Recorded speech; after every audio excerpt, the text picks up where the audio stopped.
Everyone, Zeddy here again with another review. We have a bunch more neutrals to go over, including one of the most blatant cases of power creep in Hearthstone history. Is it ridiculous?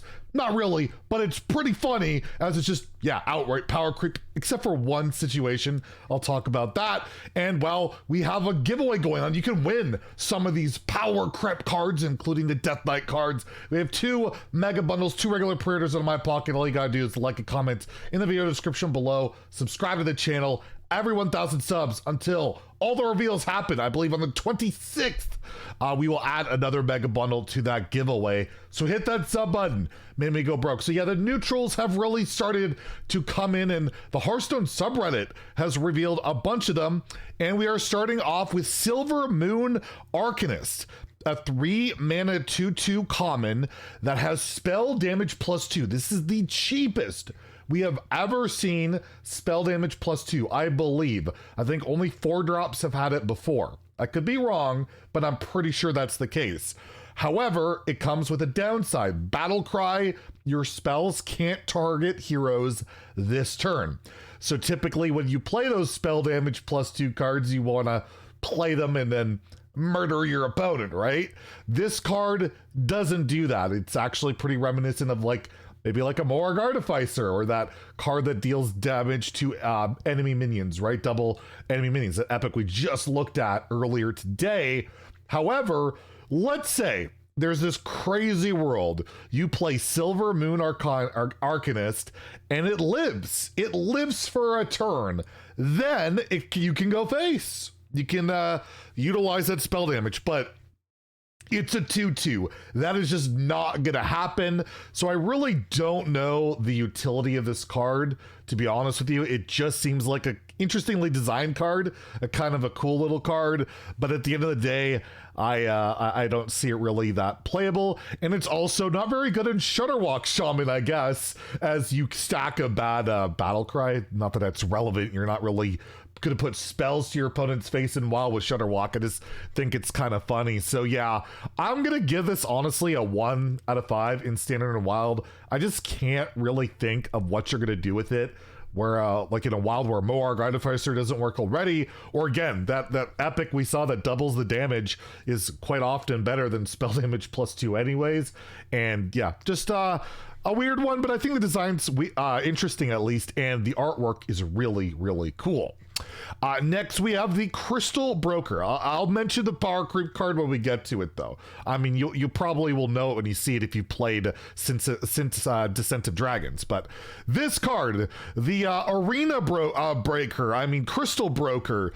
It's a 3 mana 3/2 epic. So stats suck, and it has Mana Thirst 5. Summon a random 3-cost minion. So this until turn 5 it's just a 3/2, or until you have 5 mana. If you've ramped a druid, you can play it a bit earlier, but does nothing. But if you get to your unlock 5 crystals, then boom, you have a random 3-drop. Not great. It's pretty bad, actually. However, Mana Thirst 10, summon an 8-cost minion instead. So if you have ramped up to 10 mana, unlock 10 mana crystals. By the way, this does not count. You can't do a bunch of coins and play it. That typically doesn't work. Empty mana crystals don't work. They have to be unlocked. And yeah, at 10, you get an 8-cost minion. So in Arena, this card to me seems really, really good, because, you know, there's a lot of late game battles, and then boom, you get this insane tempo swing with a 10-cost Mana Thirst minion.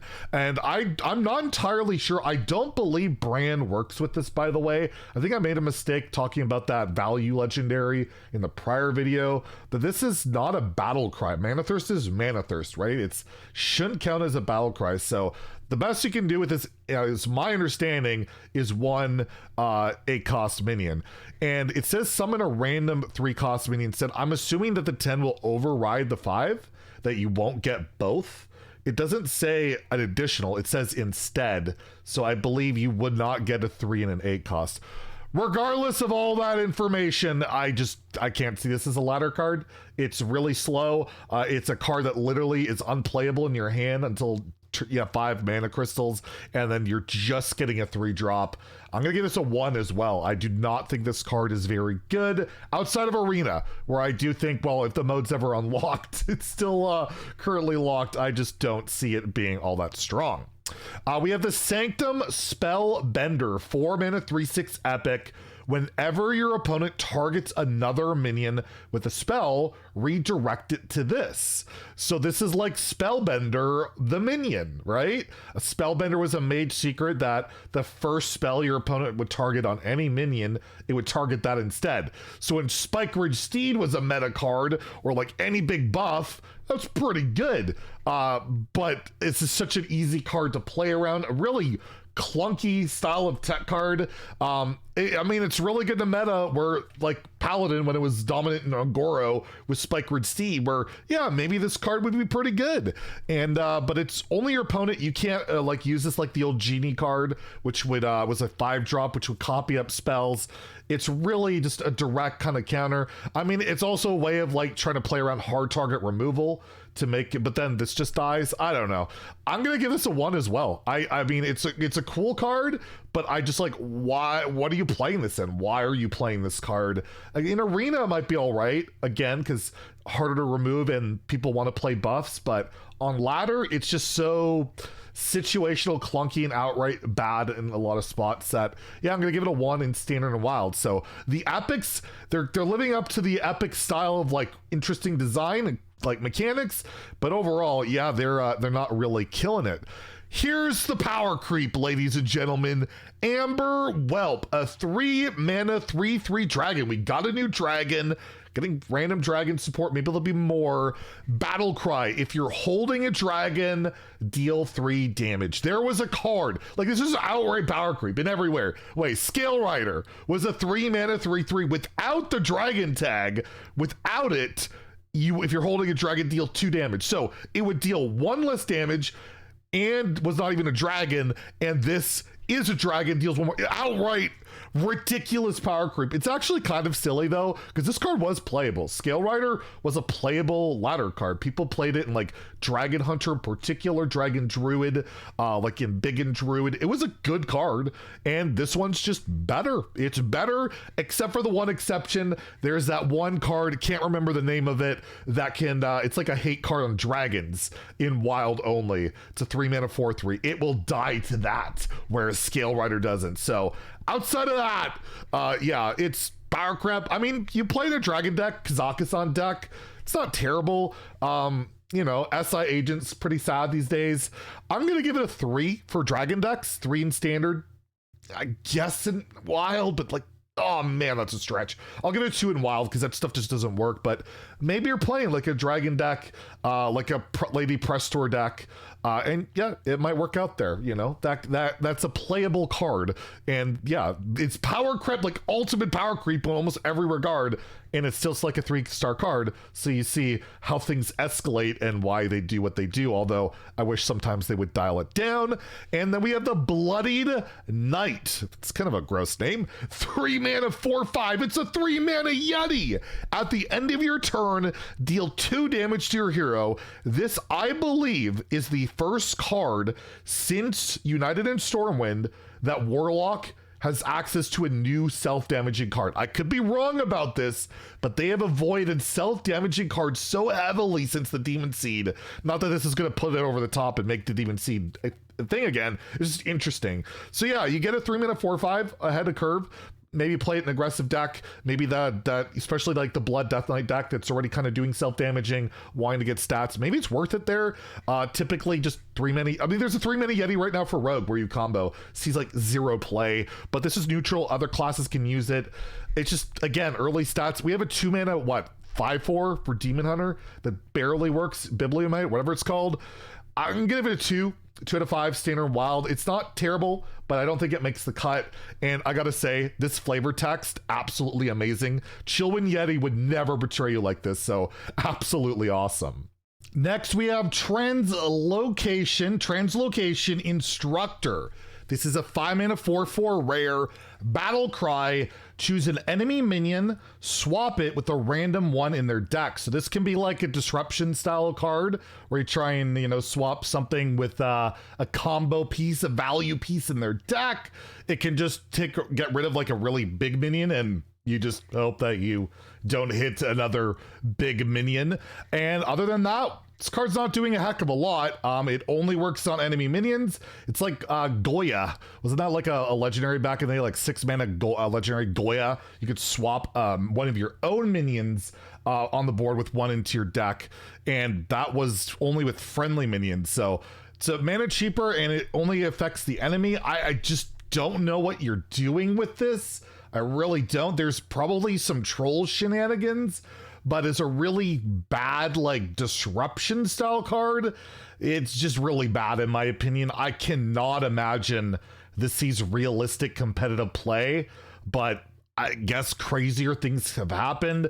I mean, Vol'jin does the same type. I mean, you could swap a minion, any minion from the board to your hand with your hand, but I'm gonna give this a 1 in a standard wild. I don't see it, but you know, they made it. It does some things, and if you want to get crazy with it, you can do some shenanigans. But overall, yeah, I'm not particularly sold on that one.